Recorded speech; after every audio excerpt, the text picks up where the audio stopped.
دوستو اگر کوئی ایسا جائز مقصد ہے جس کے لیے آپ ہر طرح کی دعائیں کر چکے ہیں، سب کچھ اللہ کے سامنے مانگ چکے ہیں، لیکن آپ کو آپ کے مقصد میں کامیابی نہیں مل رہی ہے، تو آپ یہ وظیفہ بھی ضرور کریں۔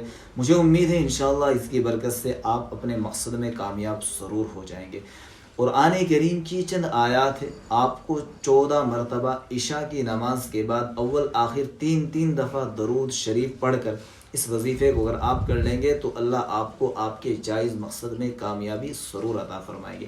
آیت یہ ہے، رب اشرح لی صدری ویسر لی امری واحلل عقدۃ من لسانی یفقہوا قولی۔ اسکرین پر میں نے لکھ بھی دیا ہے اور اس کا ریفرنس بھی نیچے پڑا ہوا ہے، یہ آیتیں آپ کو کہاں ملے گی۔ تو دوستو ان آیتوں کو روزانہ عشاء کے بعد 14 مرتبہ پڑھ لیا کریں، 41 دن تک اول آخر تین تین دفعہ درود شریف، انشاءاللہ آپ کو کامیابی ضرور ملے گی۔ اور اللہ سے دعا ہے کہ اللہ تعالیٰ آپ کو